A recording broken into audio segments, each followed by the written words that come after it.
And today the scope expands, continuing to refer to God's judgments, but for other nations surrounding.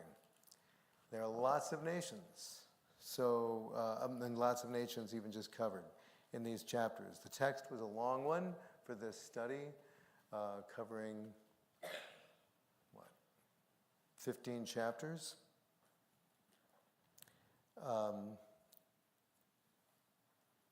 Most of which, but not all of which, reference these judgments against the various nations, starting at chapter 13. There are 10 different nations that God told Isaiah to prophesy about. Anybody try to remember some of those nations? Brother Isaac. We have Egypt. Syria. Okay. Egypt and Syria. Ethiopia.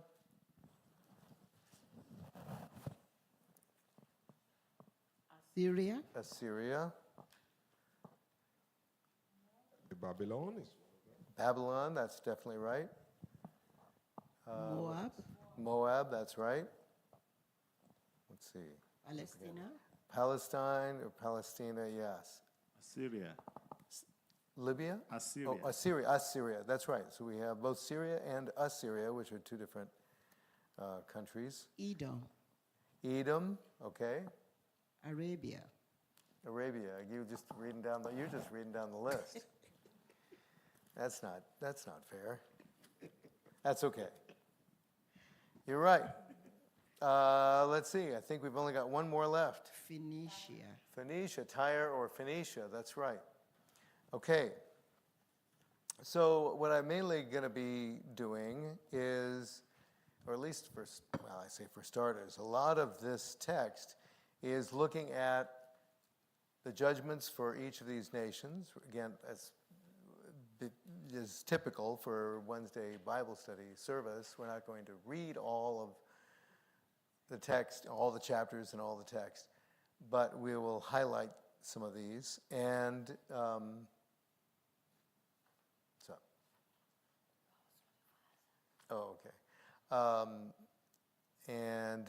look at each of these, what it says about that country, and what we can learn from it, as well as from all these countries as a whole. Now, the last 4 chapters, it expands, the scope of judgment expands even more. In fact, it literally is judgment about the whole world. So this really gets at universal judgment, which really means ultimately the final judgment and the end times. And we'll see a lot of that and its fulfillment or its echo in the New Testament. Okay, so let's start with chapter 13. This is the beginning of our text, which identifies Babylon as the first of the kingdoms to be prophesied about. What verses say something about the judgment? What is foretold about this city?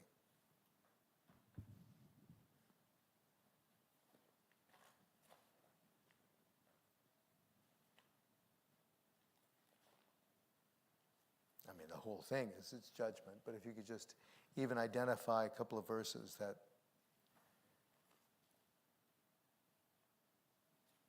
examples. Yes, Sister Shade? Verse 6 and to 8. It's more than that. Oh, yeah, it's a lot more. It's pretty much the whole chapter, but I mean, you can start from verse 6 if you want. Yeah. O ye, for the day of the Lord is at hand. It shall come as a destruction from the Almighty. Therefore shall all hands be faint, and every man's heart shall melt, and they shall be afraid. Pangs and sorrows shall take hold of them. They shall be in pain as woman that travaileth. They shall be amazed one at another. Their faces shall be as flames. Thank you. In our curriculum, or booklet, the question was also given: what identifies the identity of Babylon's conquerors? Sister Afon, you're nodding. I'm guessing you must have the answer.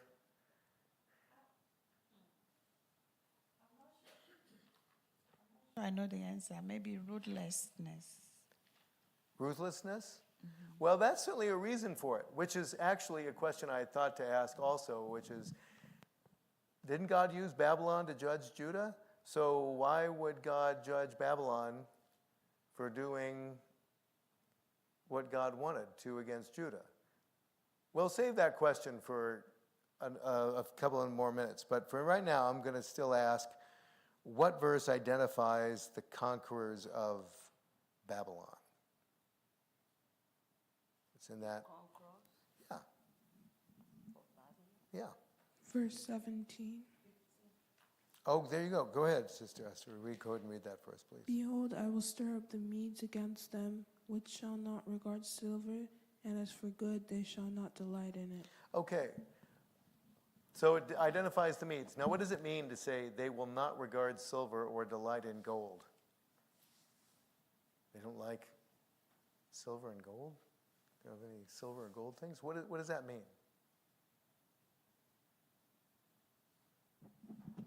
Go ahead, Esther. Like maybe they can't be bribed. Okay, exactly. Because if somebody tries to say, "No, don't hurt us, don't hurt us," here, look, we'll pay you, we'll buy you off, we'll pay you money. They're not interested. They're not for sale. So no matter what Babylon could offer them, they're not interested. They're taking over the kingdom, and nothing else is going to satisfy them. Okay, now back to the question that Sister Fawn raised, at least implicitly. Why would God judge Babylon when Babylon was supposed to carry Judah away captive in the first place? Is God judging Babylon for carrying Judah away captive? Yes, Sister Sade.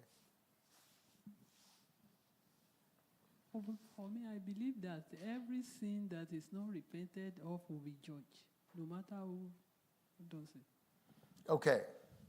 Now, is it a sin for them to take away Babylon, take away Judah, if God wanted them to do it?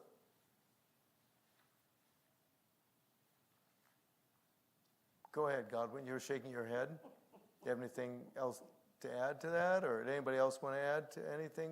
Not to saying you're wrong. I mean, it's a tough cookie to cut, right? I mean, if God even at one point actually referring to them as His army. Yes, Gomez.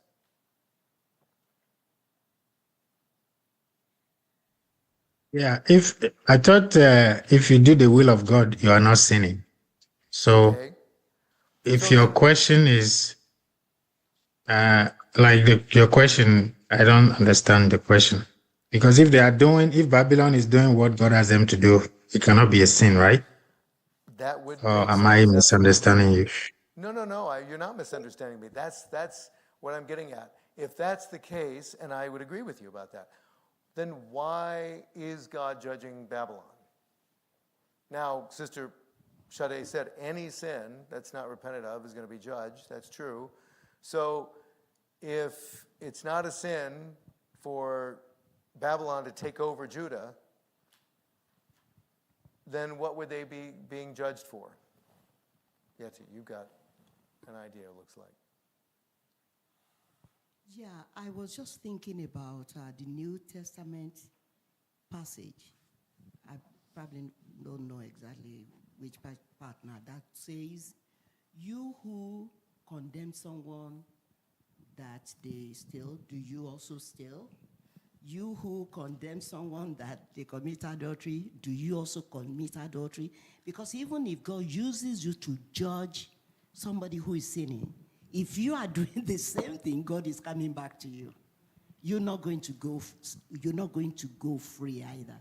And that's why also even the Bible says those who teach need to be more careful to make sure they are following what they are teaching. Because if what they are teaching is, really touching lives, really making people repent or maybe even getting people to be punished, God is going to come back to you also and say, what about you? Are you doing the same thing? I think God came back to Babylon because they were also guilty of the sins for which God was asking them to destroy Israel for. Okay, so just because God brought Babylon against Judah doesn't mean Babylon wasn't guilty of all kinds of wickedness. Yes, Brother Ebenezer. But we did not read it anywhere that God expressly told Babylon, you should go and conquer my people.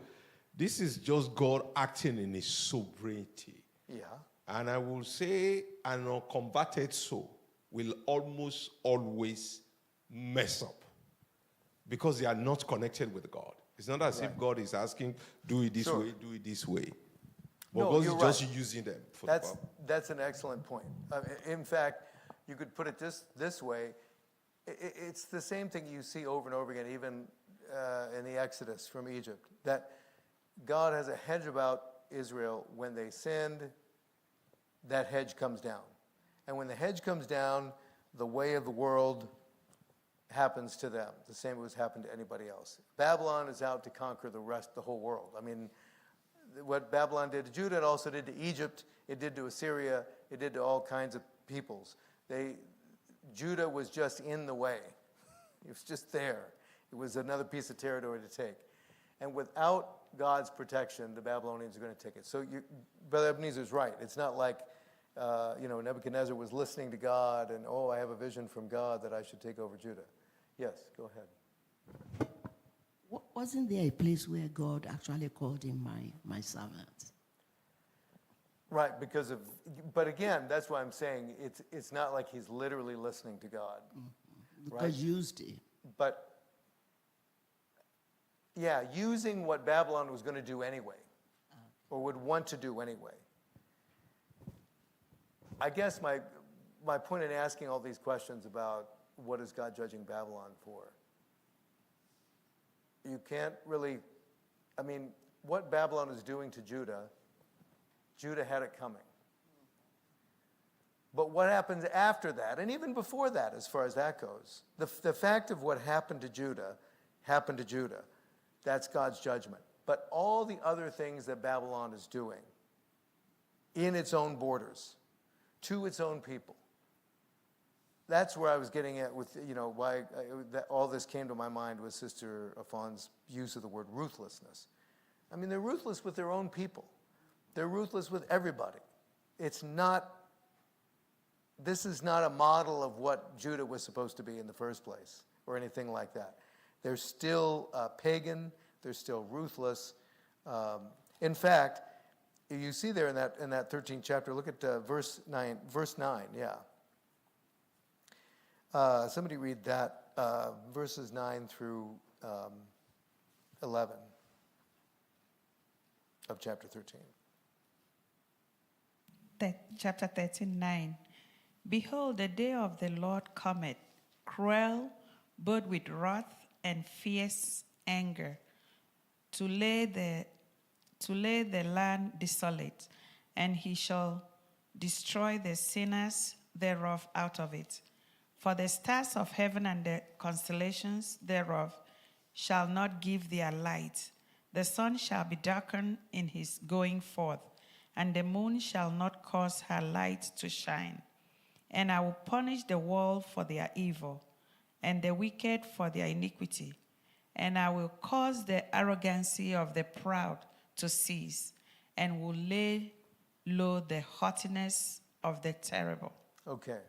Babylon, at this point, was not the most powerful kingdom in the world. It was really kind of a part largely under the power of Assyria.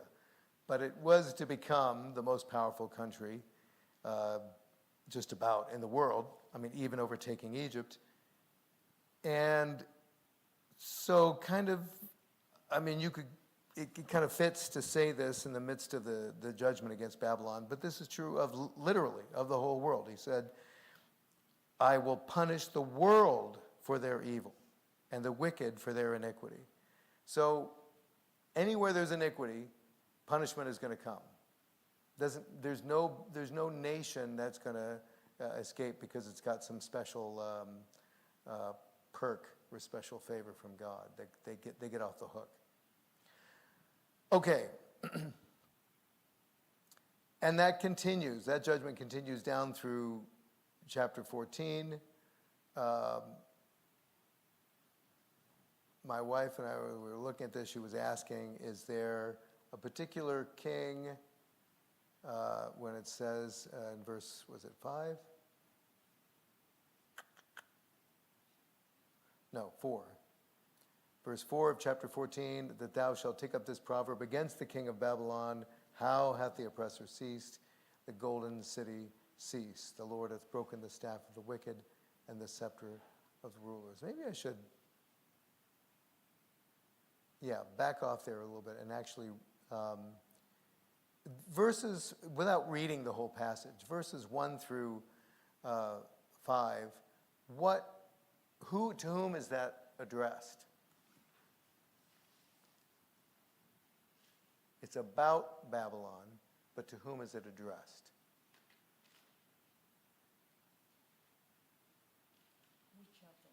Chapter 14, I'm sorry. Because there's a part where it says,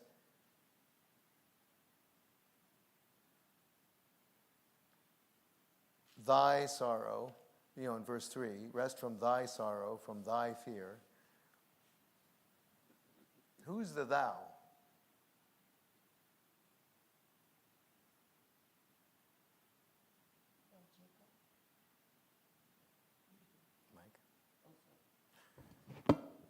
I thought that was Israel. Why do you think that? Why? Yeah. Not saying you're wrong necessarily, but why? I know. Because it says from verse 1, for the Lord will have mercy on Jacob and will yet choose Israel and set them in their own land, and the strangers shall be joined with them, and they shall cleave to the house of Jacob. And the people shall take them and bring them to their place, and the house of Israel shall possess. Looks like what God is talking about, what will happen when Jesus comes back and they accept Jesus. Definitely not during this period. Or at least at the end of captivity, right? Yeah. Because they're going, when he says, the Lord shall give thee rest from thy sorrow and from thy fear and from the hard bondage wherein thou wast made to serve. That's Israel, or Judah at least, right? So it's actually a comfort to them that he's taking up this proverb against the king of Babylon. Now, why might that be important, since they're not even close to going into captivity at this point?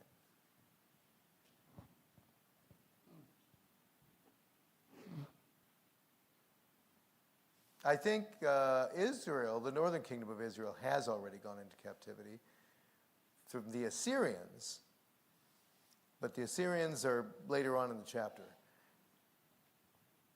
Why would it be important to say, that thou shalt take up this proverb against the king of Babylon, how hath the oppressor ceased? Why not? What might be the function or the significance of that prophecy? I mean, the basic meaning is what it says. One day you will take up this proverb, how hath the oppressor ceased? But how might that be useful to Judah, say, down the road? Remember, Isaiah lived roughly in Hezekiah's time. Say, he lived to see Israel go into captivity. And Judah narrowly escaped it from Assyria. But they didn't go, Judah was a long way from going into captivity with Babylon. How would this be of use to them? Not necessarily use to that generation, but down the road.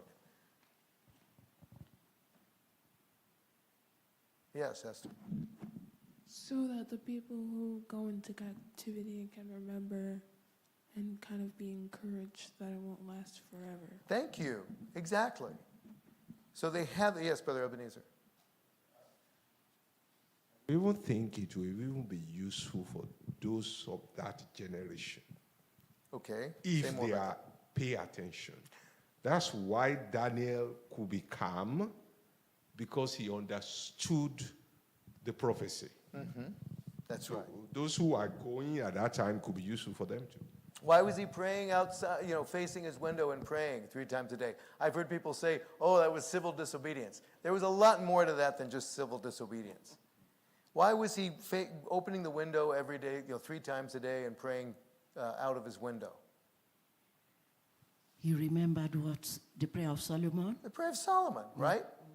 Solomon had prayed way back when he dedicated the temple, hundreds of years before Daniel's time, had said, if our people are ever taken into exile because of our sins, if we face this city and this temple and pray toward this temple, you will hear an answer from, may you hear an answer from heaven. Daniel was paying attention. It's the same thing with us. We need to pay attention to the Word of God. This stuff, it never stops being useful. 200 years after this prophecy that Isaiah gave, people in Babylon could look back and read this and remember and say, God said. And not only to just remember it's not going to last forever, but what else would that help the Jews, apart from just not making them feel sad? How else could that help them?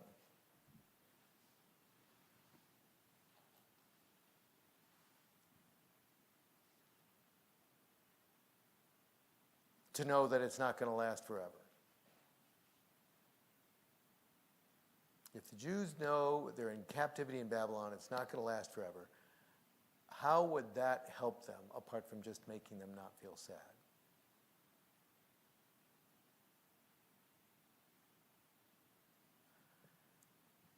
Yes, Sister Afon. I don't know if this is right, but I'll try.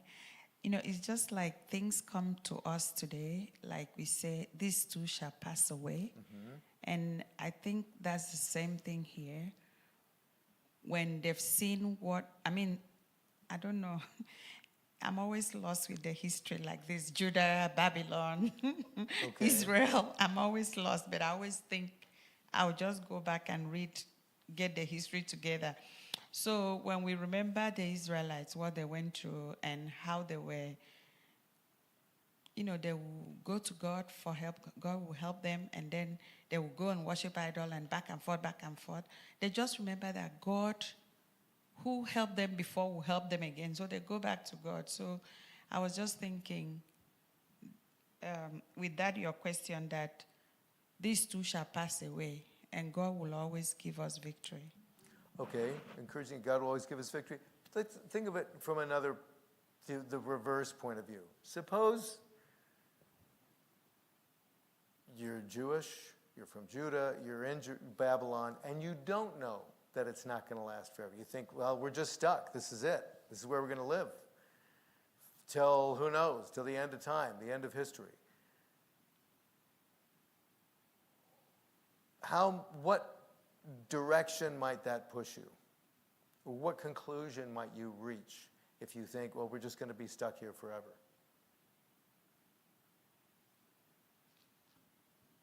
Despondent. Well, okay, I'm not just thinking about an emotional, how that might threaten you emotionally, but how might that affect your behavior? Hopelessness, Samuel? That's, again, assimilating to Babylon. okay, yeah, I mean, if we're going to be here, there's no end. Well, we might as well just get used to it. We might as well just get used to this place. And then they just could cave in. Why bother going on with all this nonsense, the prayer, the Passover? Who cares? We'll never go back there anyway. I mean, we forget how much biblical Judaism is tied to the land and to the place God said to sacrifice. If you're never going back there again, you're never going to see it again. Well, then what's the point? And there were probably people who did exactly that for that reason. But if they paid attention, as Brother Ebenezer was saying, and remembered this verse, then they could remember it's not going to last forever. That's why God put that there. to remind them, hang on. You see the parallel with our own time? What's the parallel with our own time? We sing the song, Hold the Fort, for I am coming. Sister Sade?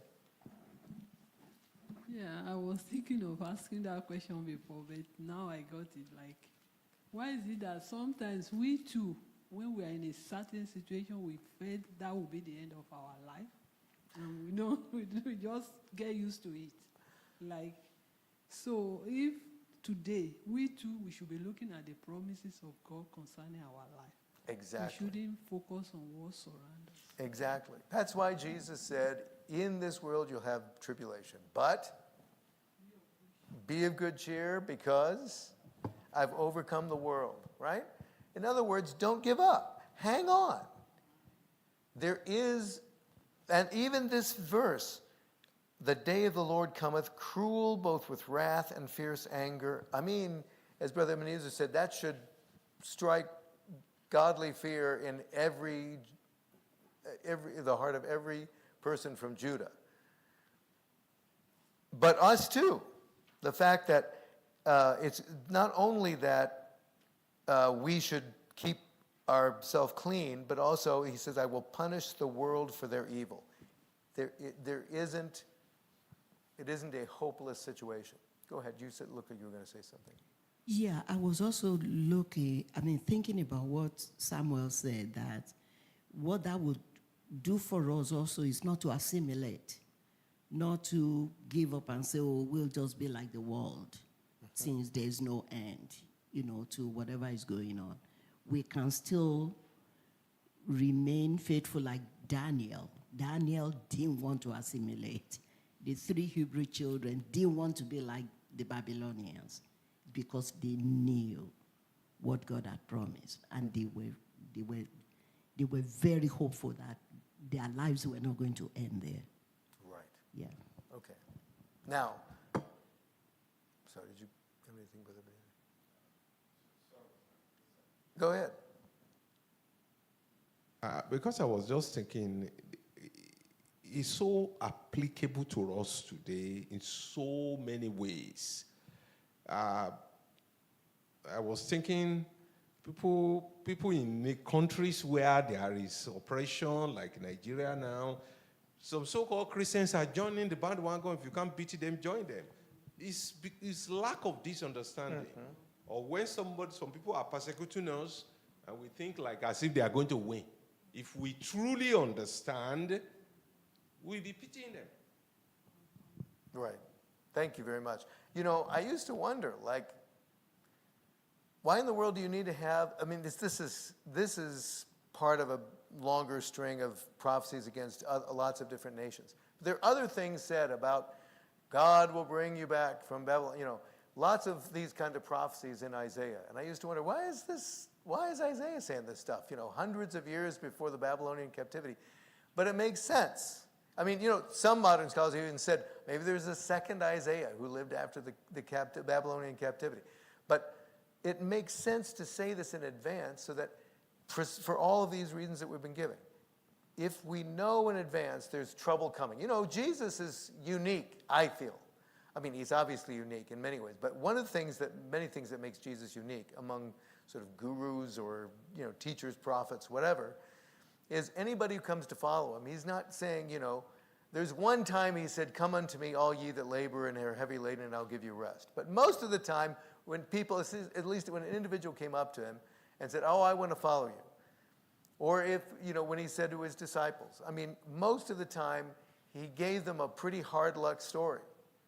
He didn't say, oh, come to me, oh, I'll bless you, oh, I'll put you on thrones, oh, you will rule in power, oh, just wait, it'll be glorious.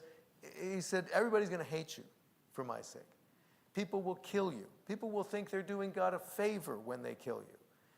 And on, and he said these kind of things many times. People would come, oh, I'll follow you wherever you go. Well, you won't have any place to stay because even, foxes and birds have more of a place to stay than the Son of Man. There's no place to rest your head if you follow me.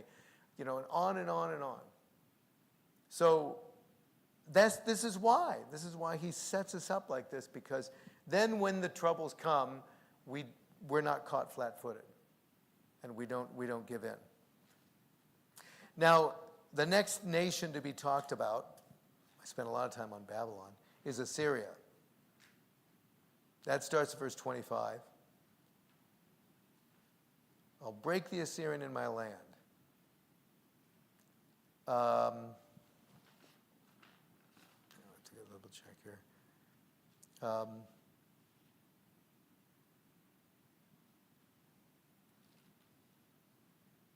I don't know, maybe we've kind of covered that. Go ahead. Huh? What? maybe down the road. Yeah. I want to get through the nations first.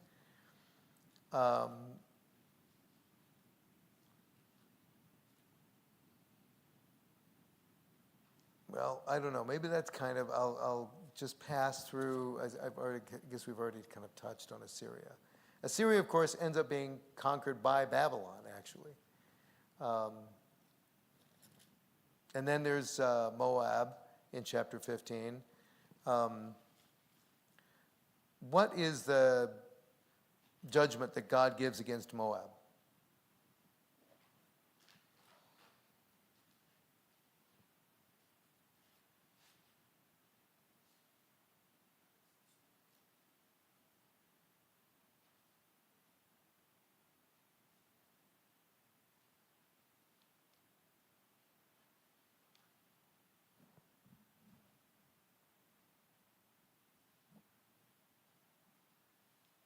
Anybody? You can read it if you want, or just say it. Brother Aiken, what's the judgment against Moab? Somebody, yes.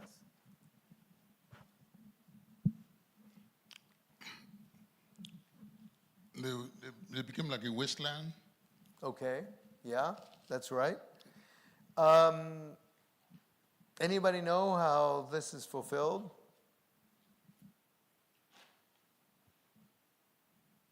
Well, I'll give you a hint. What language do they speak in Moab today? Okay, right. There is no Moab, of course, as such. What does that mean, by the way, to say that there is no Moab? I mean, does that mean every Moabite was wiped off the face of the earth? What happened?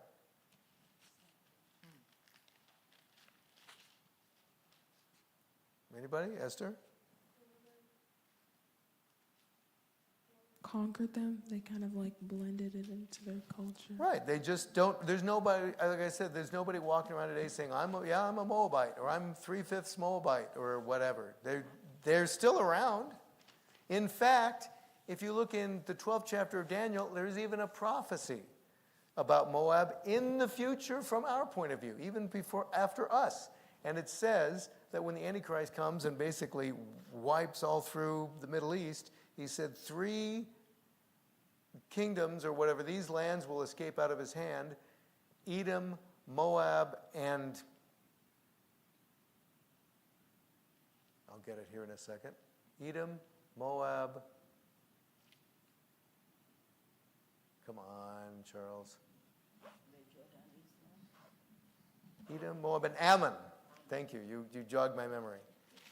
Right, which, as my wife just said off mic, is exactly corresponds to Jordan. So it's basically saying Jordan is going to escape out of. But nobody in Jordan today calls themselves a Moabite or an Ammonite, even though, fun fact, the capital of Jordan, the kingdom of Jordan, is Ammon, which is exactly from the Ammonites, Ammon, the patriarch from whom the Ammonites were descended. But nobody identified, the identity is gone. The whole book of Obadiah is about how Edom is no more. Edom will cease to exist, not because they all died, but because they lost their identity. And this is one of the things that actually comes up more than once in these chapters, is the big mercy God had toward Judah and Israel is that he preserved their identity. I'm sure many of us have heard it said that one of the strongest proofs of the existence of God is that Israel exists. even apart from the state of Israel, that the Jews exist as a people. There's nobody from antiquity that still has that identity. Moabites, Ammonites, Canaanites, nobody goes around with those identities anymore. But the Israelites are still Israelites. The Jews are still Jews. But the Moabites, the Edomites, they lost their identity. And that's exactly what happened. The Arabs took them over from Arabia, exactly what is now Saudi Arabia, took it over, and as Esther said, that's why they speak Arabic in Jordan today, because they lost their identity. They lost their language. There's no Moabite language. There's no Edomite language. They lost their identity. They lost their culture. They got assimilated. They got swallowed up. That's what happened to Moab.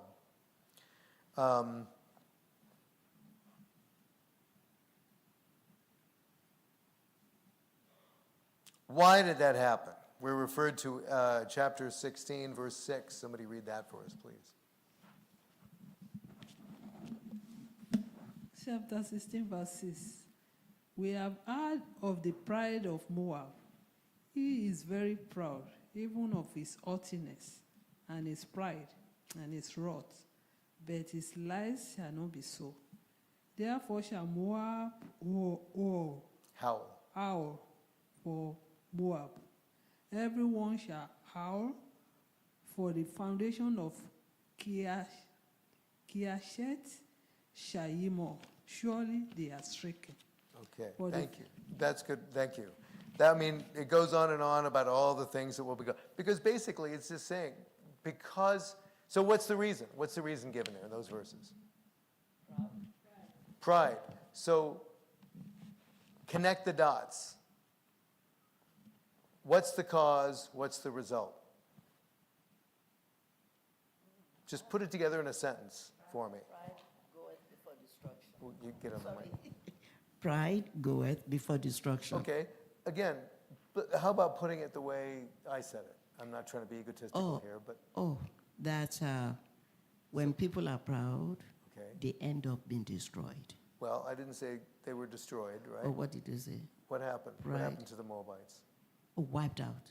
They No, were. they weren't wiped out, I right? mean, They didn't get all killed or anything. they- What happened to them? They lost their identity. Okay, so now say it again in a sentence. When people are proud, they will end up losing their identity. There's a judgment. There's a warning for us. That's right. That's what I'm looking for. Because the whole thing about pride is you're worshiping your identity. So the judgment is you worship your identity. It's like an idol. God will destroy that idol. I'm not saying that everybody who's proud ends up wandering the streets with a vacant look on their face saying, I don't know who I am. But you lose your identity. In fact, in our society right here, people are walking around, they don't know who they are. And that's why everybody's going to therapy and all this stuff, trying to figure themselves out or get somebody else to help them figure themselves out. Because in pride will cost us the very thing a person worships in their pride is what they're going to lose. And again, you could spread that even bigger. Anything that we worship is going to make us lose it, right? Jesus said, he who will save his life will lose it. Yeah, right. So whatever it is we worship, anything we put before God is what we will lose. So we don't want to worship ourselves or worship our identity or walk in pride. We can lose our very identity. Okay, moving on.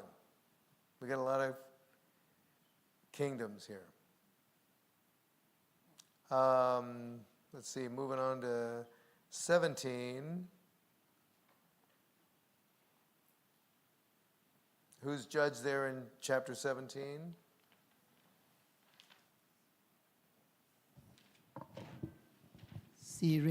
Syria, right? That's Damascus.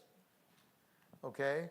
Why does it say there's all this stuff about all these cities and so forth in Syria that are going to be forsaken and messed up?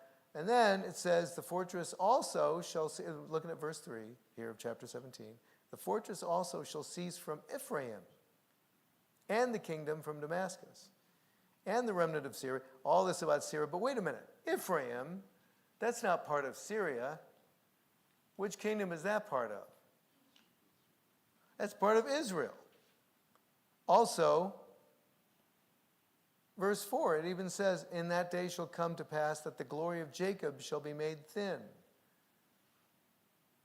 What is Jacob and Ephraim doing in the judgment against Damascus or Syria?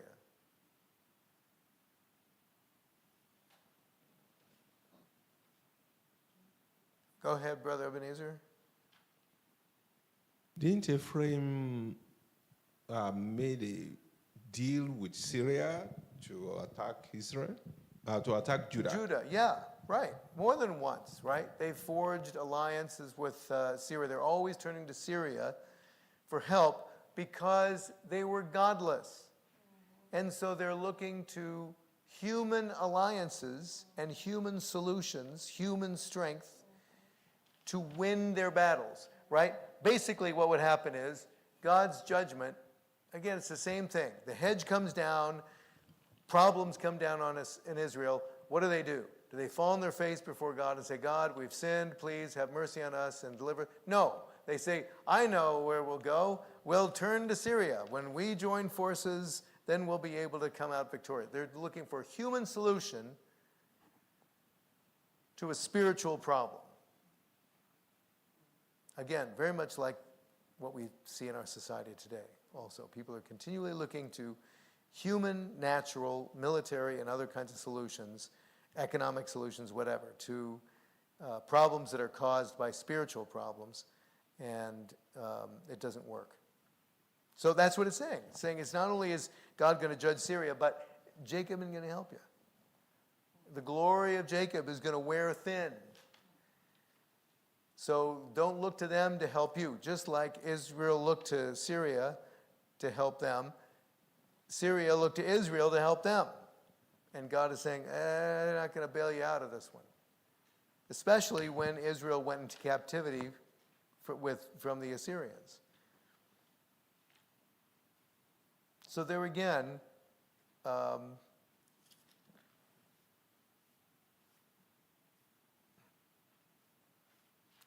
this is an interesting kind of corollary to that. Look at verse 10, first of all. Yeah, just even set it, verse 10.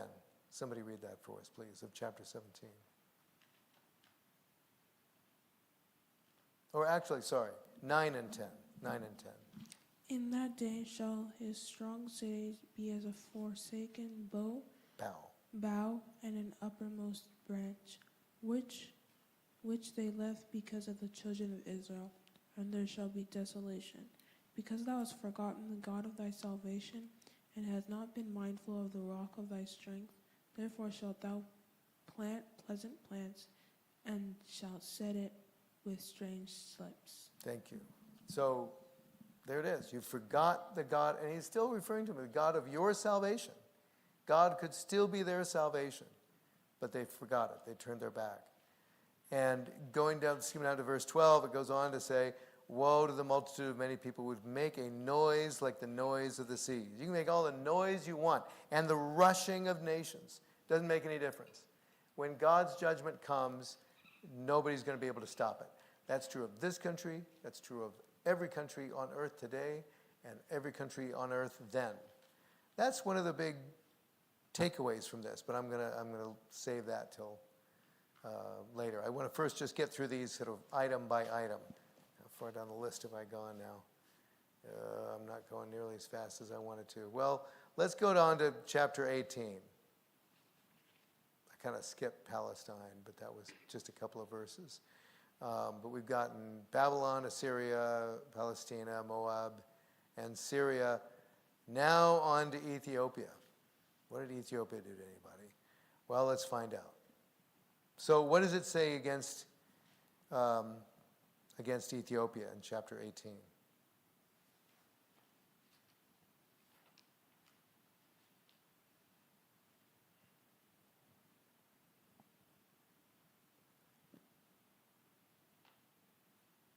First of all, I mean, Ethiopia doesn't have a huge history in the Old Testament, but it is there.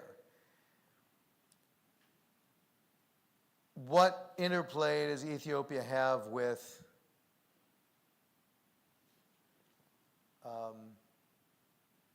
Israel or Judah?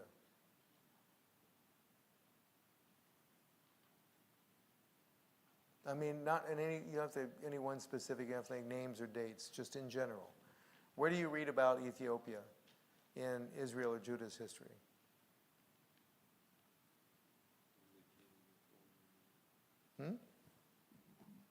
When they came with 1 million soldiers against Oh, okay. Israel. Yeah, that's definitely right.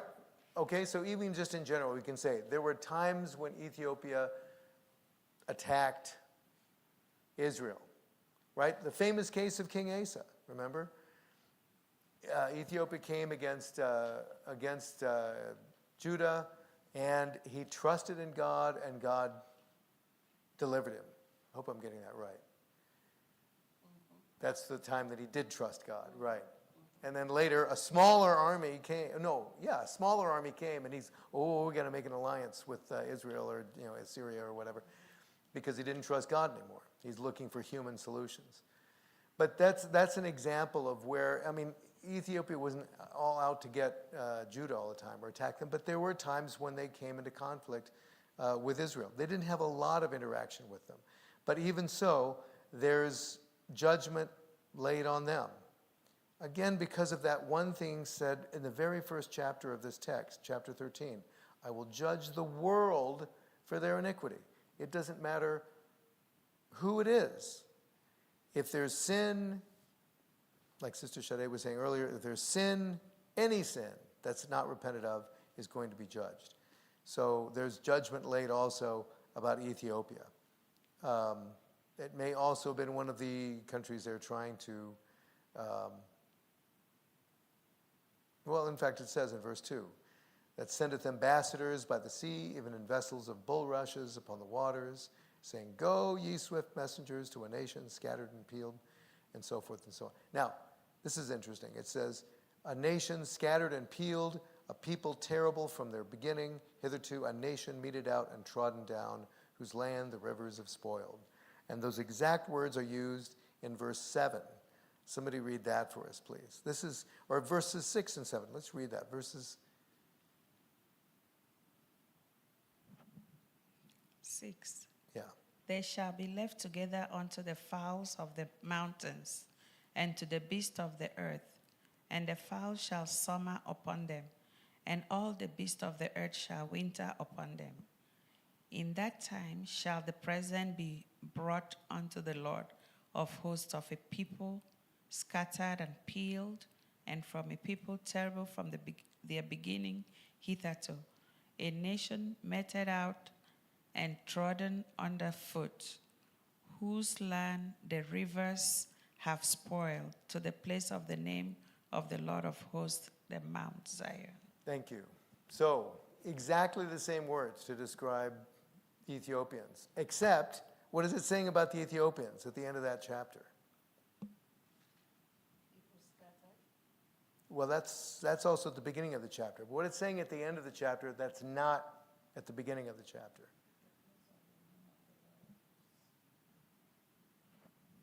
Is it the place of the Lord of hosts, the Mount Zion? What about it? What's it saying in that verse? Whose land the rivers have spoiled. Okay, let's back up here a little bit. If you look at verse 2, it describes Ethiopians as a nation scattered and peeled, a people terrible from their beginning hitherto, a nation meted out and trodden down, whose land the rivers have spoiled. In verse 7, it also describes them as a people scattered and peeled, and from the people terrible from their beginning hitherto, a nation meted out and trodden underfoot, whose land the rivers have spoiled. Word for word the same, but what is it that's special in that verse 7? That's different. What is it saying about those people, those Ethiopians? That They will be brought to the place of the name of the Lord of hosts. That's right. Not that they'll be brought. What will be brought? The present. They will bring presents to the Lord of hosts. So the time is coming, he's saying, when those Ethiopians will actually bring a present to the Lord of hosts, will bring it to the place of the name of the Lord of hosts, Mount Zion. You see any of this reflected in the New Testament? Yes, Sister Esther. Eunuch. Yeah, there you go. I mean, that's just a reflection. It's not like that's some special fulfillment. But the fact is, why is there an Ethiopian eunuch coming from Jerusalem? Because there were Ethiopians worshiping God at the temple in Jerusalem by that time. By the first century, there already are Ethiopians worshiping God. And Philip goes to meet the Ethiopian in his chariot. What is the guy doing? He's reading this book. He's not only reading the Bible, he's reading Isaiah. He's even reading the book of Isaiah. And he's saying, I'm reading it, but I don't understand what it means. And Philip explains it, and it leads to the man actually being saved, baptized.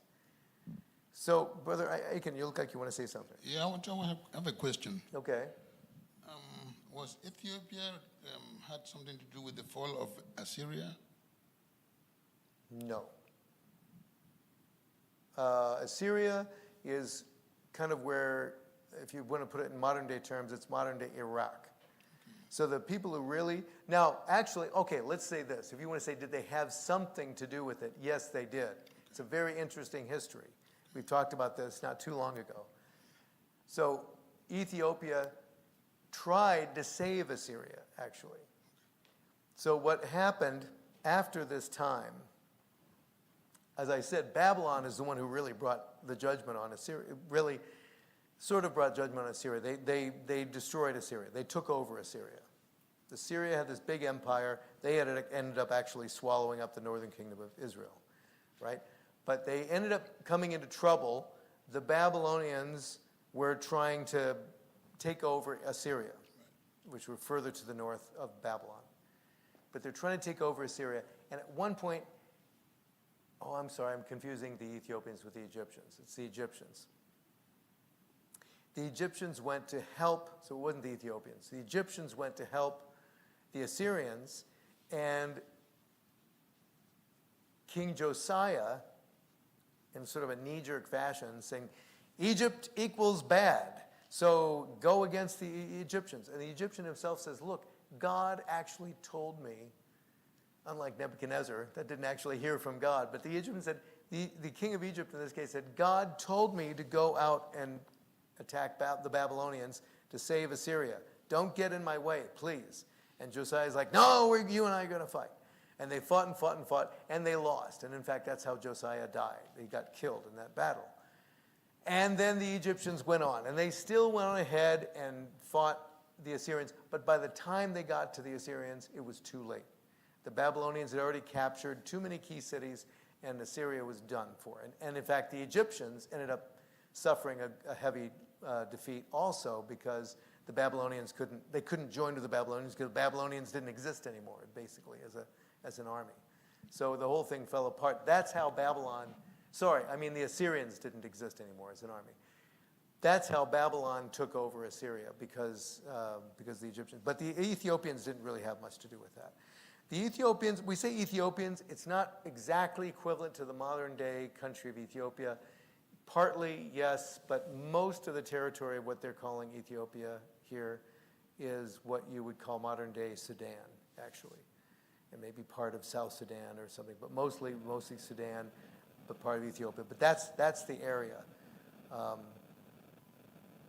And it's a kingdom that competed a lot with Egypt, but the Egyptians are coming under judgment too. So chapter 19, we have the Egyptians coming under judgment. Of course, they had enslaved the Israelites.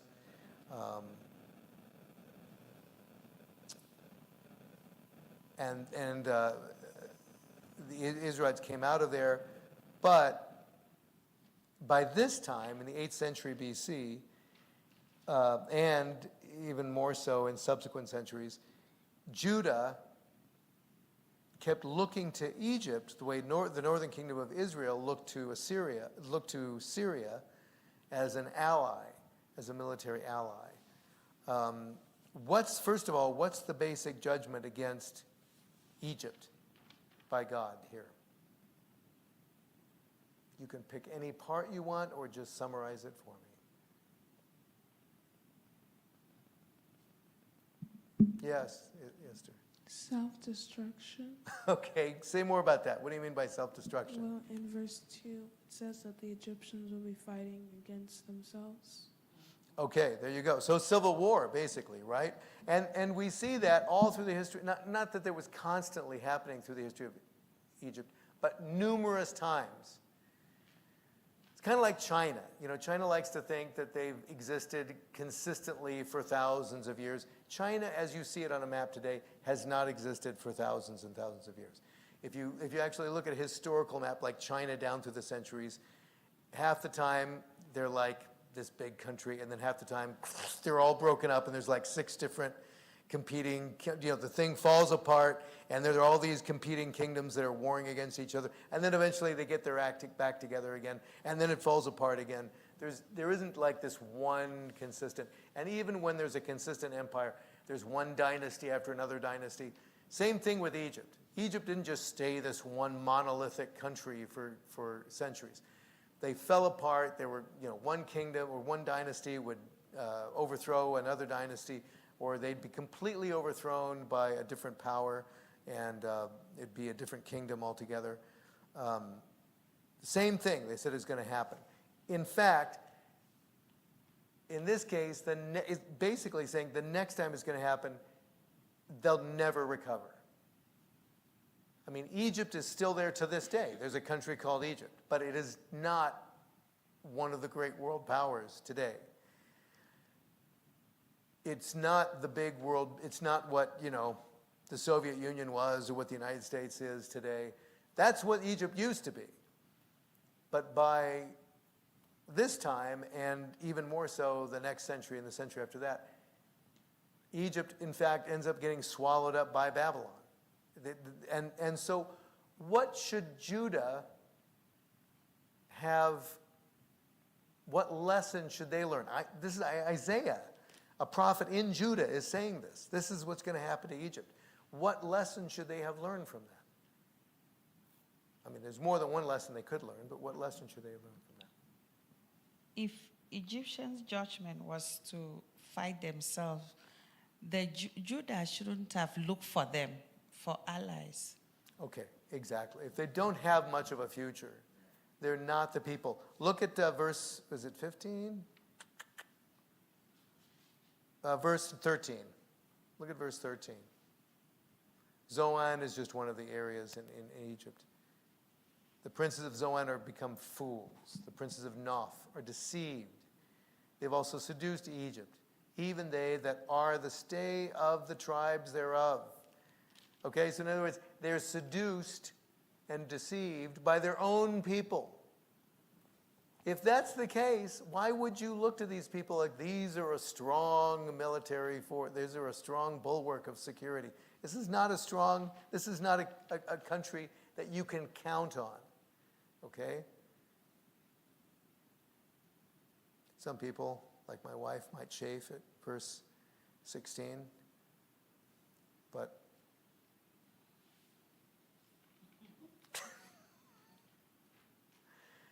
weren't too many women soldiers, okay, in that time. That's the point.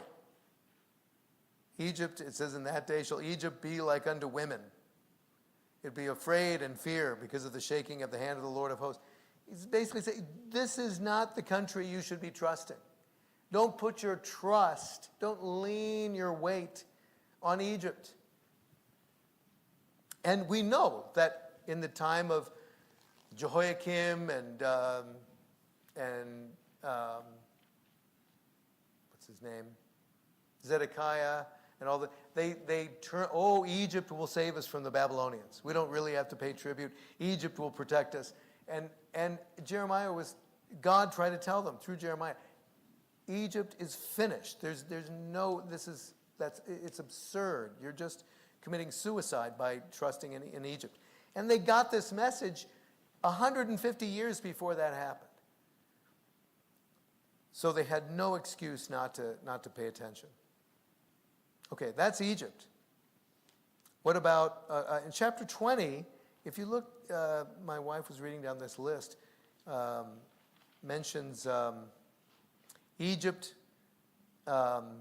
being prophesied against in chapter 19, Edom being prophesied against in chapter 21. Chapter 20, which is kind of short, it doesn't really have a prophecy leveled against a specific kingdom, but what is it? Excuse me. What is it basically? What's the basic message there in chapter 20?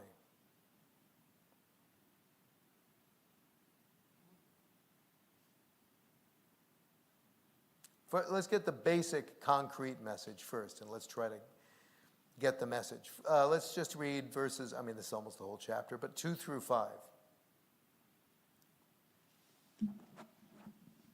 Isaiah chapter 20, verse 2. At the same time, the Lord, by Isaiah the son of Amos, saying, Go and loose the sackcloth from off thy loins, and put off thy shoe from thy foot. And he did so, walking naked and barefoot.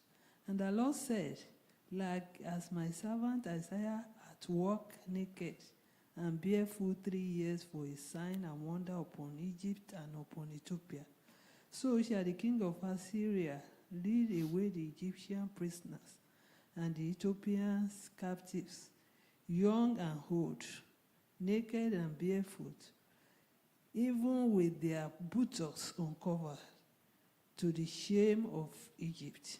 And they shall be afraid and ashamed of Ethiopia, their expectation, and of Egypt, their glory. Thank you.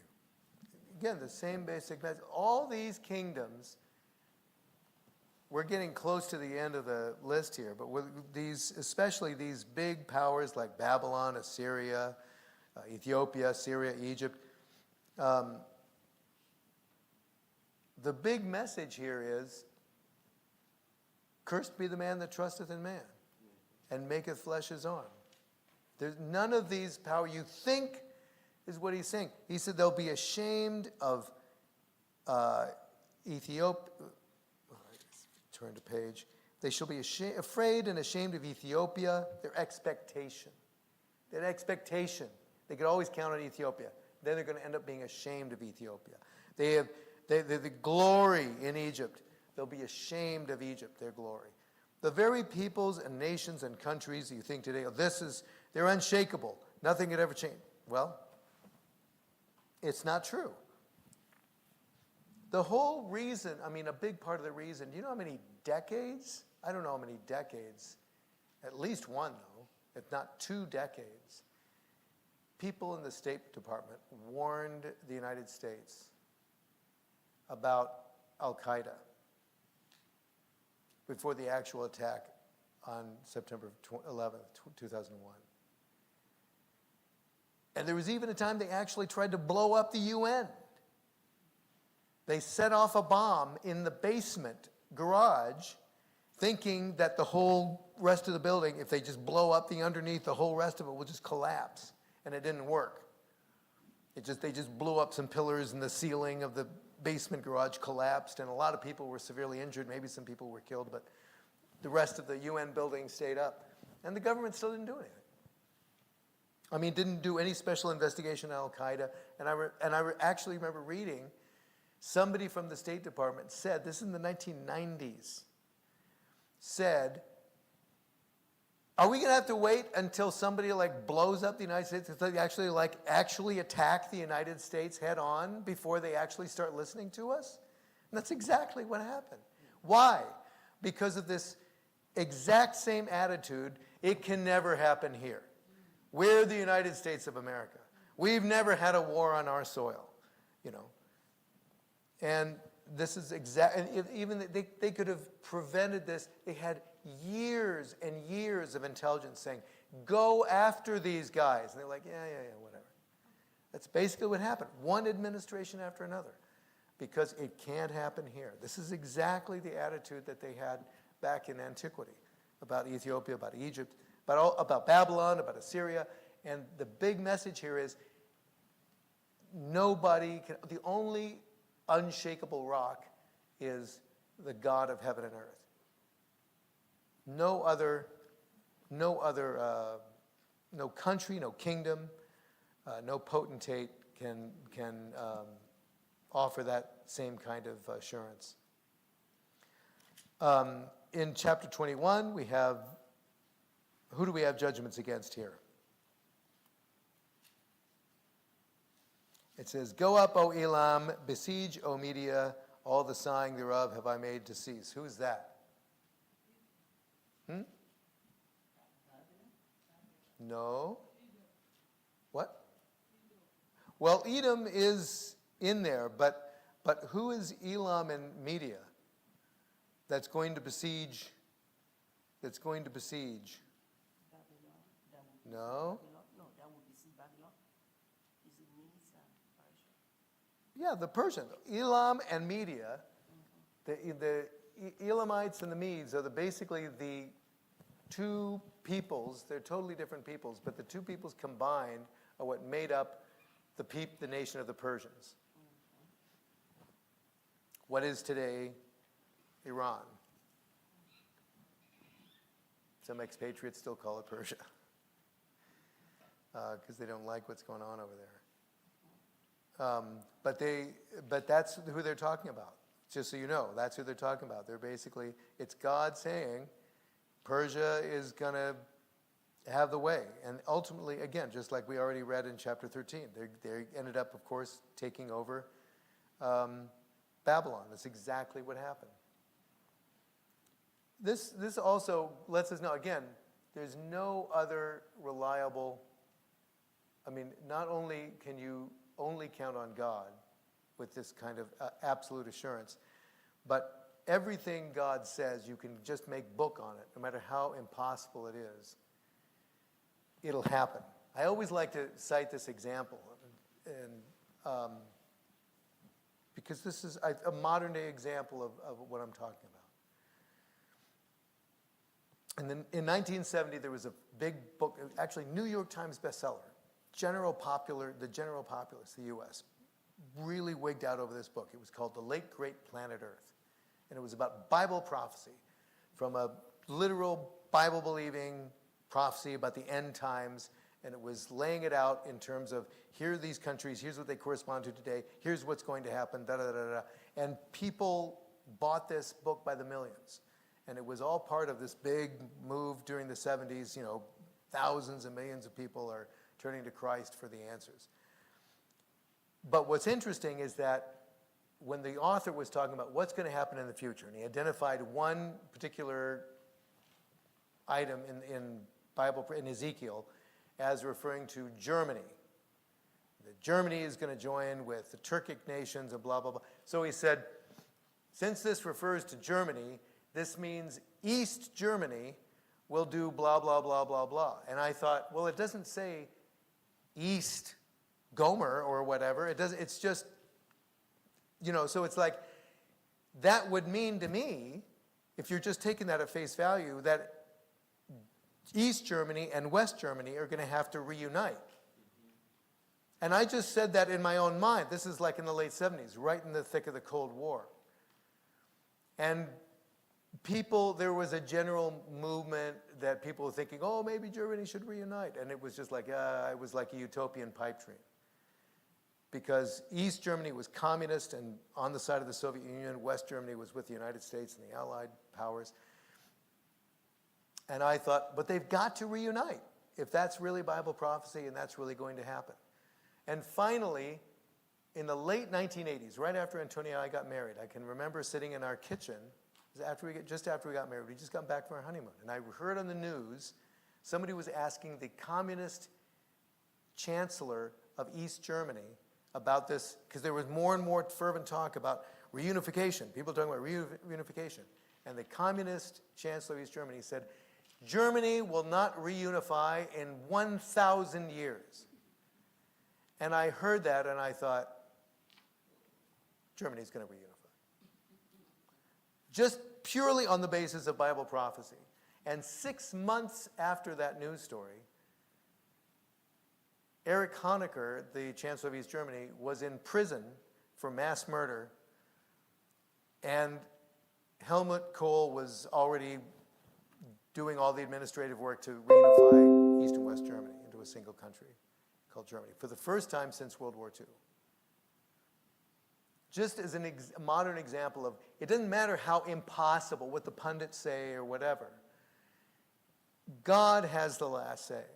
That's the real lesson there, is that God, if you go by the Bible, you can't go wrong. If you go by what God says, you can't go wrong. If you go by what people say, you'll go wrong.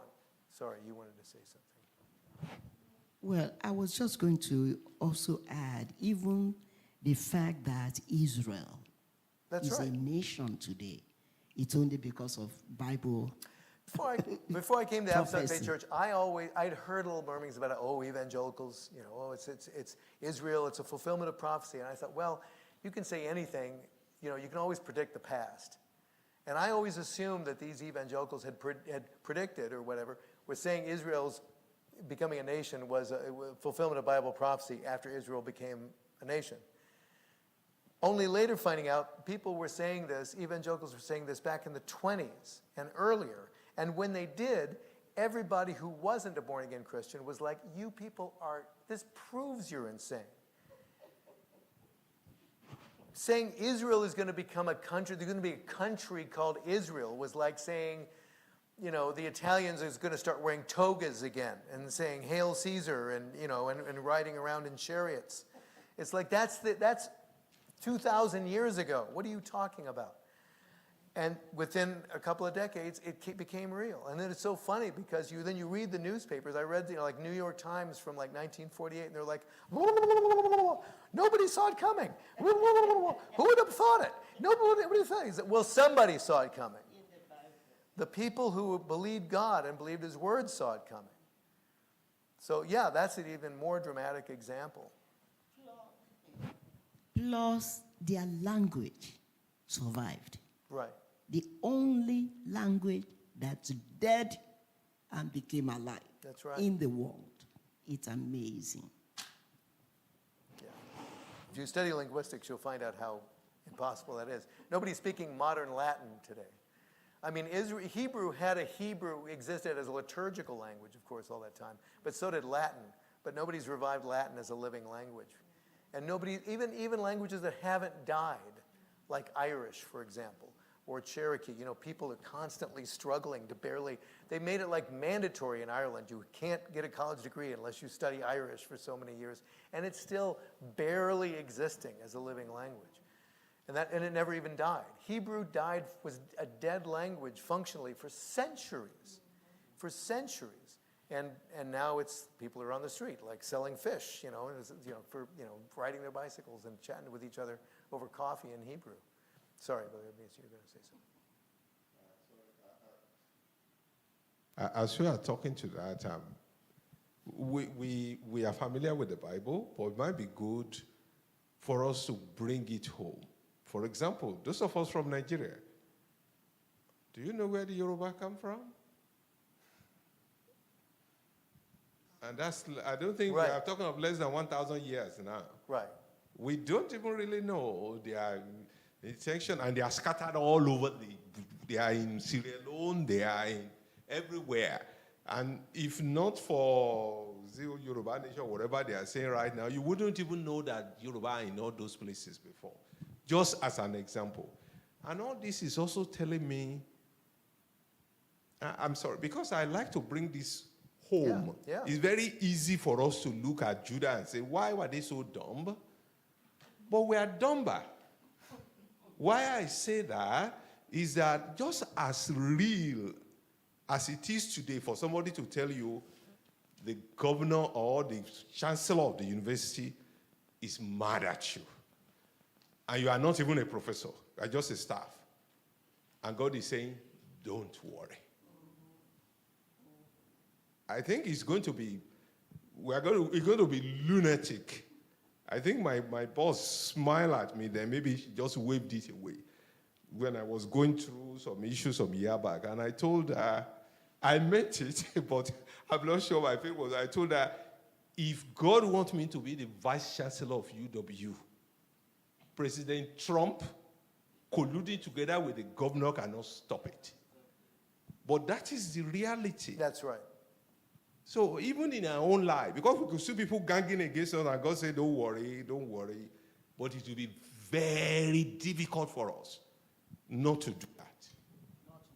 Not to worry or look for somebody who can help us against them. Yeah, so these are really, that's why we want to pay close heed to all these things. Tyre, Sidon, that's Phoenicia. What's the big deal about Phoenicia? How come, if you've never studied ancient history, you still heard of Phoenicia? What makes them that important? Important enough, at least you've heard of them, even if you don't know much about them. Yes? Is it like Ugaritic or Arabic, or I think it's like for languages or something like that. They have like a. Well, nobody's speaking Phoenician today. They speak Arabic. What is Phoenicia, by the way, in the modern day world? You know? Corresponds pretty closely to a country in the modern day world. Who said that? Star for the day, that's right. Lebanon. Phoenicia is modern day Lebanon, basically. Where, by the way, the modern day, who were the Phoenicians? Who were the people of Tyre? What kind of people were they in ancient terms, in biblical terms? Who would you call them? They were, right? The Canaanites. They were the Canaanites, basically, the Israelites didn't get to, right? Lebanese, does that mean Lebanese or modern day Canaanites? Absolutely. There's actually been DNA testing done on modern day Lebanese and ancient, because now they have the technology to do this, ancient Canaanite burials in Israel with the Canaanite bones and the DNA in the bones, and there's like a 95% match between ancient Canaanites and modern day Lebanese. Those are the modern day Canaanites. Again, they're not walking around saying, hi, I'm a Canaanite from, they're Lebanese. And if they say ethnically they're Lebanese or they're Arabic linguistically, whatever, they don't have the identity of Canaanite, but that's where they came from, okay? But they're important because they were like one of the, if you just look at them on a map, think about Lebanon. Lebanon, too, was like one of the big rich countries. Actually, almost everything it says here about Tyre and Phoenicia would be true about Lebanon in the first half of the 20th century. It's the place, eat and drink and be married, tomorrow we die, and all this stuff, and it's the place to go. It was one of the most prosperous, just where it's geographically located, it was the center of commerce for the whole ancient world. From India to Spain. That's, because it's right at the cusp of the curve of the Mediterranean, to the Mediterranean world, to the Middle East. All trade for the world went through Phoenicia at one point or the other. That's why you read all about almost every country. You read about Tarshish. You read about Sidon. You read about Kittim. That's Cyprus. And all of this, all these different, it says, look at verse 8. Who has taken this counsel against Tyre? The crowning city, whose merchants are princes, whose traffickers are honorable of the honorable of the earth. They're all, this is the central commercial hub of the whole ancient world. But they fell. So there's, again, you think, is it military might? That's not going to save you. Is it political power? That's not going to save you.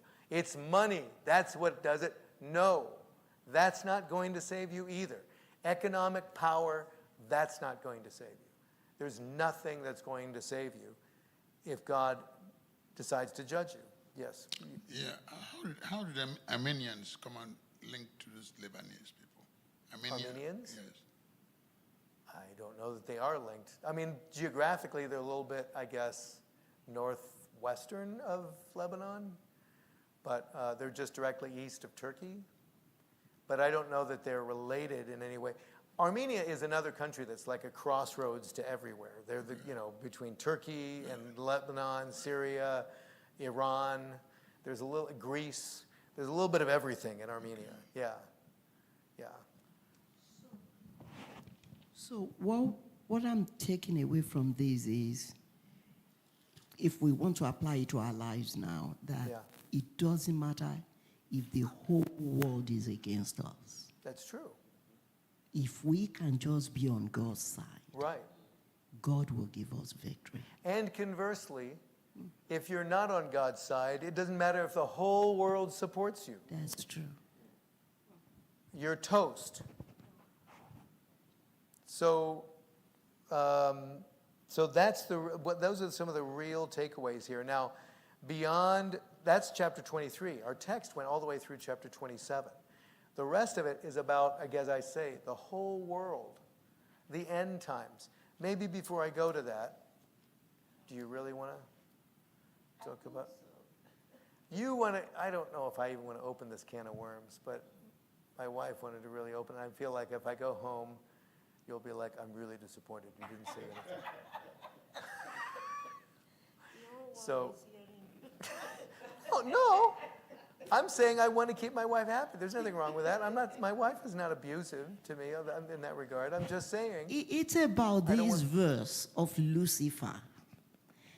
He was telling me Lucifer doesn't mean the devil. It's the morning star. And I said, we were taught that Lucifer was the devil. That's how, what I grew up to. When you hear, reckon, am I making this, if you hear Lucifer, do you think of Jesus? He's telling me Jesus said, I'm the morning star. And that Lucifer means morning star. I said, you need to explain it to we Africans here. Because for me, it's something that I think we all need to re-educate ourselves over. Well, that's not the point of this Bible study. I feel like I'm going off-road. It is a textual study, and that's part of the text. There's no question about it. Here's the deal. I'm just going to say this as briefly as I can, because you could spend a half hour at least talking about this subject. Lucifer is the Latin word for morning star. The Bible was not written in Latin. It was the Old Testament was written in Hebrew and Aramaic. The New Testament was written in Greek. None of it was written in Latin. Lucifer is just the Latin translation for the Hebrew word Halel, which is just the word for morning star. The Greek word for it is phosphorus. Nobody thinks of the devil when you hear phosphorus. It's just the Greek word for bearer of light, light bearer. That's what Lucifer is, just a literal translation. Phosphoros means light bearer. Lucifer means light bearer. It's the morning star that brings the dawn. That's what it is. Lucifer shows up, if you read the Latin translation of the Bible, Lucifer is everywhere that you see morning star in the Bible, in our English Bible, the word Lucifer is the word for it. So even when Jesus says, I am the bright and morning star, it's, Lucifer sum, I am the bright Lucifer. So, but it's not Lucifer, it's pronounced Lucifer in Latin. But it's just the word for morning star. It's a tradition that rose up. Now, here's the thing.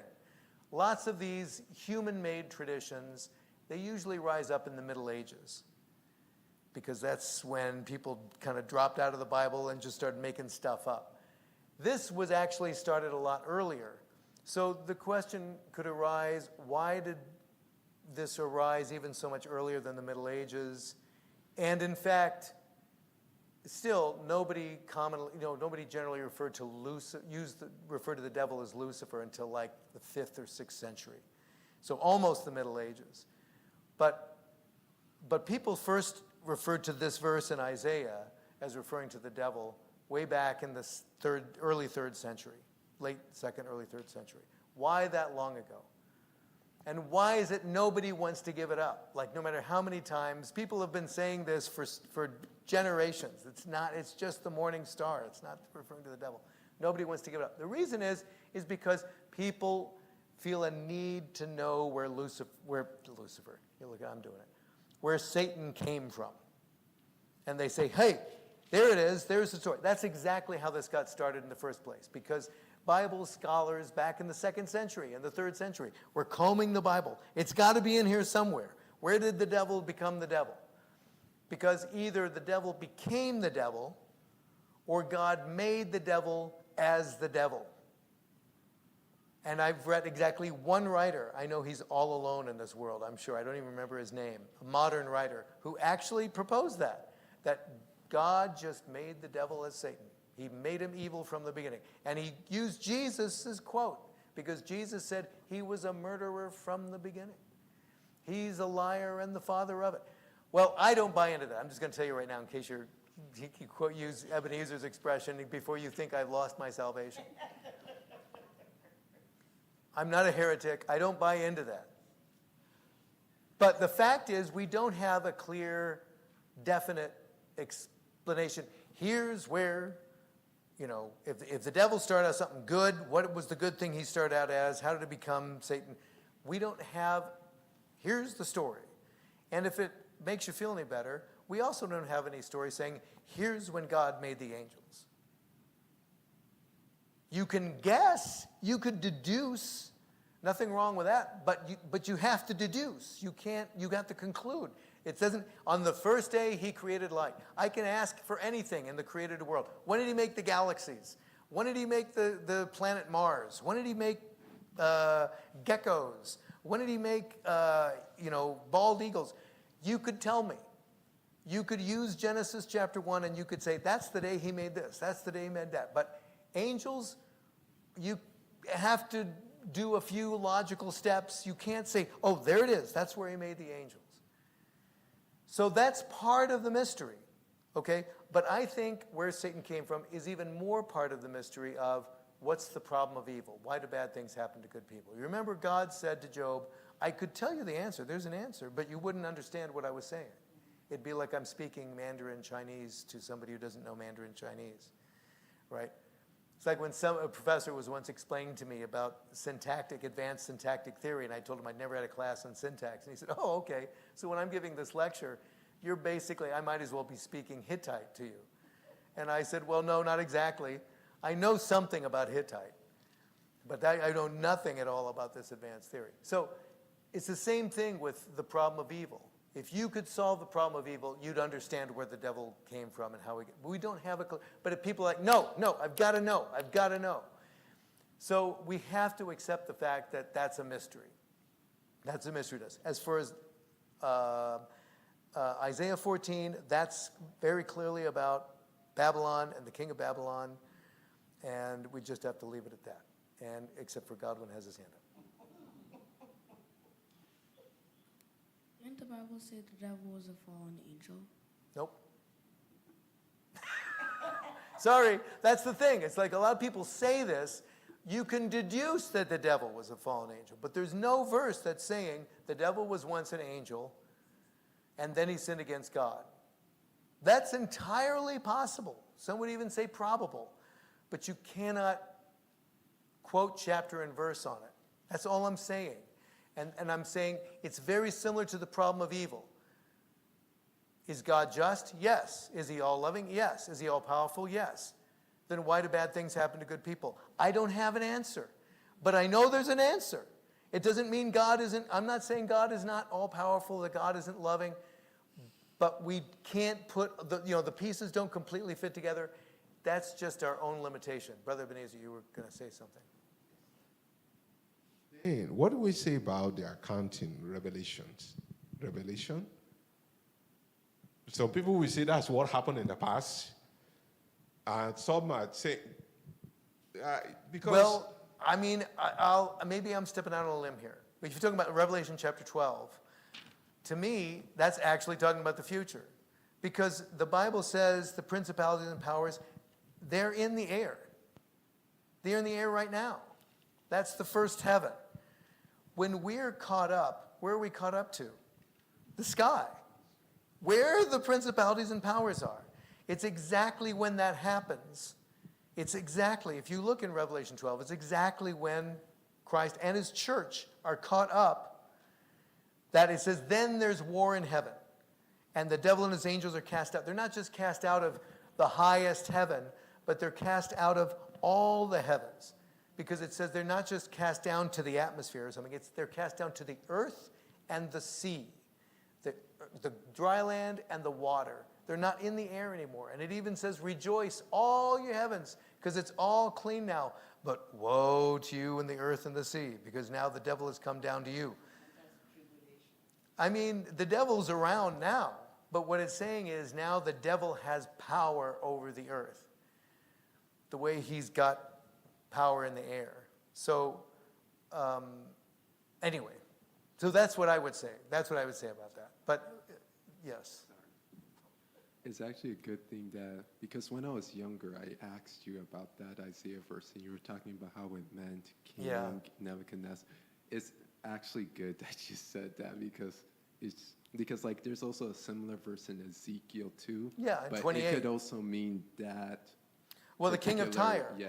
And of course, people could truthfully say the spirit of Babylon is reflecting the spirit of Satan. And you can see what Satan is like by looking at his followers. You know, there's no question about it. We just don't have, it's not like there's a story. Like, here's the origin story of Satan. You could deduce if this is what the king of Babylon is like. I mean, certainly, who would deny that Satan has that attitude that says, I will ascend above the heights of the clouds, I'll be like the Most High. Everybody that he deceives thinks like that. So why wouldn't that be in his character? Is that, when you actually start thinking it through, it's like, well, if he was a good angel, why would a good angel think, I'm going to destroy God? At that point, he's already bad. So it begs the question, how did he get bad? That's why it's a you can very quickly see why the very answer to how could good creation turn into Satan becomes just as mysterious as how can an all-powerful God allow evil? You know there's an answer there somewhere, but it's behind so many veils. We, in this world, in this dispensation, we can't get it. We can't get it. I had my own idea that was a lot better than the Lucifer story, that fit Scripture a lot better. But there are problems with that too. And I've never shared it in a Bible study, and I ain't going to now. Because it's not doctrine. It's my personal guess. And that's not doctrine. And it would be immoral of me, reprehensible of me, to teach it as doctrine. And in any case, it's got problems too, because no matter how you slice it, we just don't know it all. We just don't know the mystery. The Bible, all the way at the end of the Bible, in John chapter 1 John, says, the mystery of iniquity doth already work. It's a mystery. All the way at the end of God's revelation in the Bible, it still says iniquity is a mystery. Why is it like, why are we in this mess? It's a mystery. It's working. The mystery of iniquity is working, but we don't know. We don't know why it is the way it is. Sorry, Godwin, did you still have something you want to say? Well, first of all, if the devil really was an angel, then how would he think that he can overthrow God? Well, that's exactly a question that's been asked. Is like, how could that even apply to Satan? Because that's ludicrous. Satan knows exactly what the score is. He's in the spiritual realm, right? People can imagine all kinds of dopey things about God from our point of view because we don't see the spiritual realm. But Satan can see it all clearly. Why would he think he could overthrow God? Again, we don't have all the answers to that. I don't know if that's exactly how Satan thought of it. I don't know. We don't know. That's the bottom line. But we do know, here's the important point, what we do know. What we do know is what's important. It's important to focus on what we do know. What we do know is Satan is a liar. Satan is the father of all lies. He was a murderer from the beginning, at least from the beginning of the fact that he was Satan. Whenever he became Satan, he was a murderer from the beginning.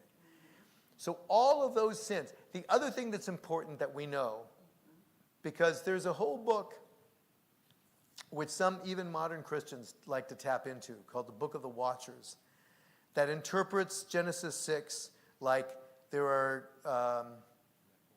the Nephilim and all this stuff about, angels mated with women and all this stuff. The purpose of that book, some of you are looking like, what? Don't worry about it. You're not missing anything. I'll tell you this, though. I've read a lot about it. And the purpose of that, the real message of that book, really, is, hey, you know what? The evil in this world, it ain't our fault.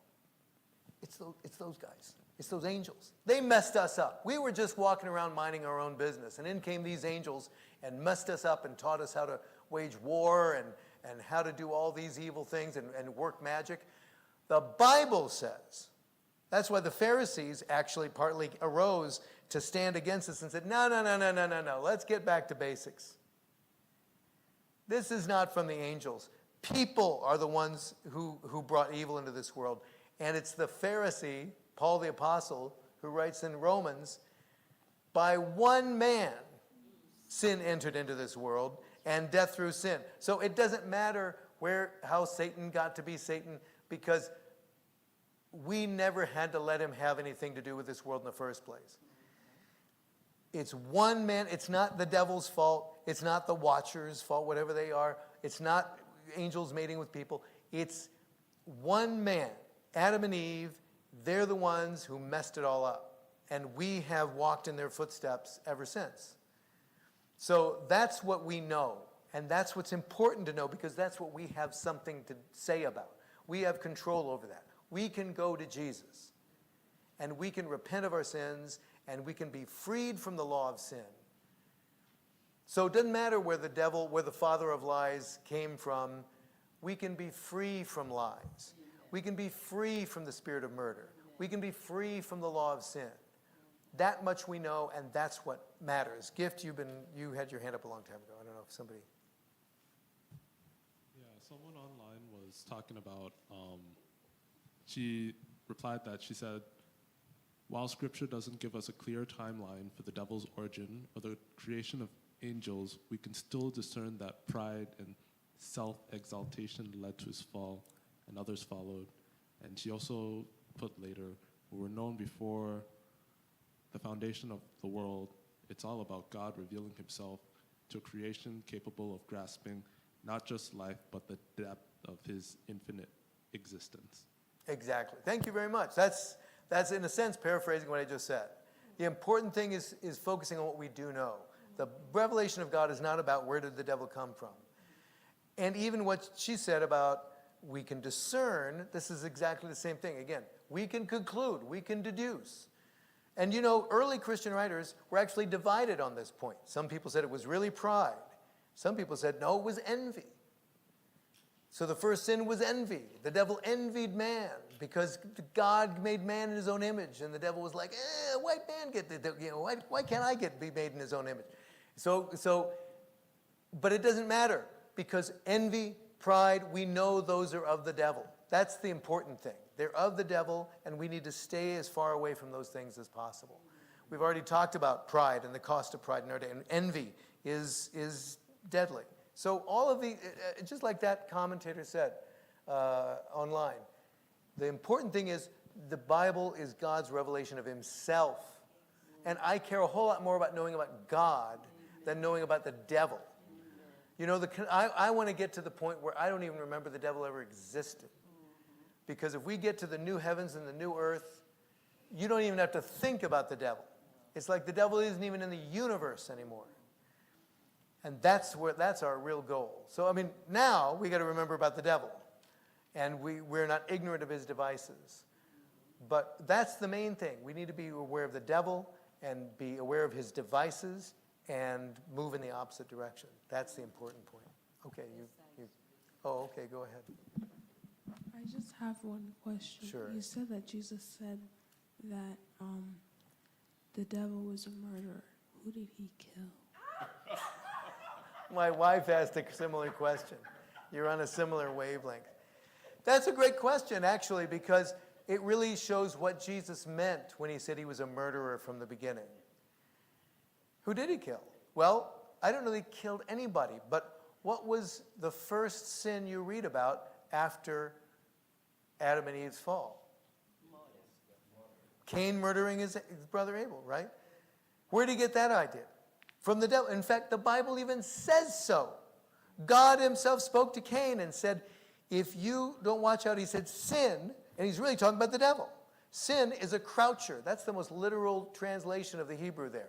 Sin is, how does it say it in the King James? I forget. Lieth at the door. Yeah, literally, sin is a croucher at your door. He's waiting to ambush you. But he said, but you can be its master. That's the important point. Who cares where he came from? He's trying to kill you, and you can overpower him. That's what you need to know. But he didn't listen, and instead, he listened to the devil, who taught him murder. Nobody taught, where did people learn murder? God didn't teach them that. Adam didn't teach him that. Because the devil had the spirit of murder from the beginning. What Jesus, the context for that statement was, Jesus was saying, you're trying to kill me. And you're sitting here saying, where's sons of Abraham? He said, Abraham didn't try to kill anybody. He didn't try to kill his own son, his own kin. You're like one of your brothers, and you're saying you're trying to kill me. Abraham never did anything like that. If you were really sons of Abraham, you wouldn't be trying to kill me. He said, I'll tell you whose son you are. You're sons of the devil. And you're doing the will of your father because he was a murderer from the beginning. So he's saying that spirit of murder was in him from the beginning. That's what Jesus was getting at there. The last part, as I said, those last 4 chapters are all about really the end times. And I was struck by how many verses, as I read those chapters, how many of those verses just jumped out at me as like verses that we love to quote, as great promises. I do have that sheet. I'm going to hand it out. I know. I've been saving it for this point. And I guess it's just as well. I know it's just as well. I would rather, it's not just as well. I wish we had more time to talk about it in person. But I do have a handout that you can peruse at your own leisure, your own time. But look at some, I don't know, if you picked up some of those verses that jumped out at you. Swallow up death in victory. Yeah, I was just looking at that one right now, actually. 25:8. He will swallow up death in victory. That ring a bell? In fact, that's quoted in the New Testament. Did you know that? It says in 1 Corinthians 15, when it says, then will be fulfilled the saying, the scripture that is written, death is swallowed up in victory. This is the verse that he's talking about. But there's also, there are even like beautiful sort of devotional verses. I wish I could pick it up. O Lord, thou art my God. No, that's not everything is in the handout. 26:3. There you go. Thank you. See, that's not in the handout. That's one of our, right? People quote that, love to quote that all the time. Thou will keep him in perfect peace, whose mind is stayed on thee, because he trusteth in thee. There it is. That's it. Well, that's one of our favorite verses, and everybody's favorite verses. And it's right, trusting the Lord forever. For the Lord Jehovah is everlasting strength. I had to look that up to see, why does it say the Lord? Because it's Lord in capital letters. And it's like, isn't that the same as Jehovah? So what is it, Jehovah, Jehovah? Actually, yes.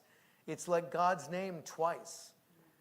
It's like the shortened version first. It's like, for in Jehovah is everlasting strength, is basically like what it actually says literally. So it's very emphatic. Anyway, okay. I could search through it. This will save us time. And like I said, you can do this at your own perusal. I have here a handout. I don't know. I think we got enough here, actually. Yeah. No, actually, yeah, that's right. Just take one and pass it down. What I've got here, it actually says in the top, one column is Isaiah. So it just gives chapter and verse. No, you'll get it. This is well, you can take it if you want. But the second column says New Testament, and it just shows you, and this is just from these last 4 chapters, all the different parallels. There's 2 pages worth. of stuff from Revelation, from John, from the epistles.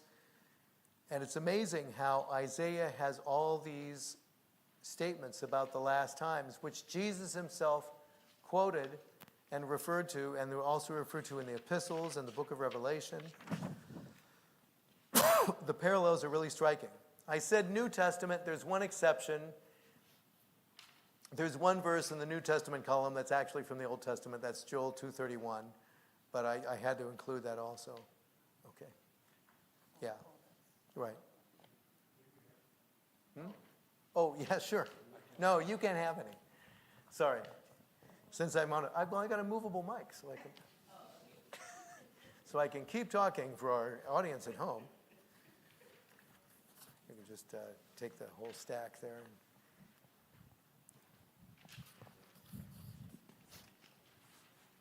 But as you can see, it's quite there's a lot there. But it's about the last days, and it shows us that God has been telling us for literally thousands of years his whole plan, the big plan. And of course, it gets clearer and clearer the closer we get. And we're getting closer and closer to that perfect day. So I'll leave that to you to, as I say, to peruse on your own. But the big point of these prophecies, for us to study these prophecies, to see that everything God says happens. That there is no point in trusting the arm of flesh. Just as like the hymn that we sing is expressed in these chapters, the arm of flesh will fail you. Ye dare not trust your own. And the other thing is that there is a final judgment for everybody, for the whole world. Just as it says in chapter 13, I will judge the whole world for its iniquity. God is not just the God of Israel, not just the God of the Christian. He's the God of the whole universe. One of the early Christian leaders in the early church, before Christianity was legalized, that was his favorite title for God, was the God of the universe. Because it's one God over literally everything. There's nothing that's not under God's control and God's rule and dominion. And that's really emphasized in these verses. And it also actually lays out for us some of the details of God's, the conclusion of God's plan of salvation, when he will finally judge and bring justice to all the earth and salvation to those who trust in him. So may God help us to get the message, trust in him, and live accordingly. And we can see from these chapters our expected end.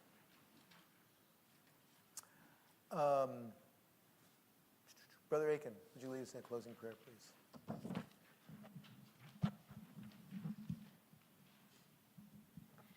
Lord, we thank you for this Bible study today. Thank you for giving us the wisdom to understand your words. And may this word stay with us as we leave to our places. For those who are unable to attend, may you bless them.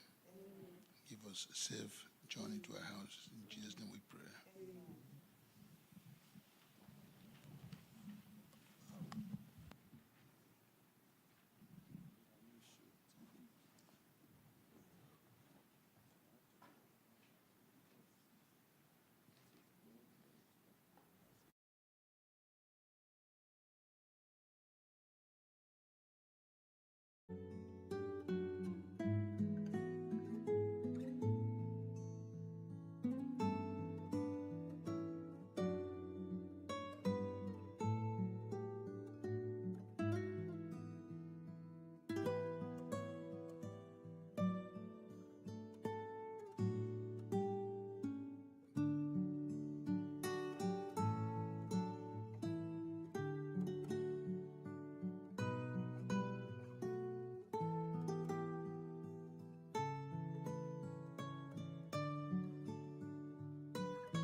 you.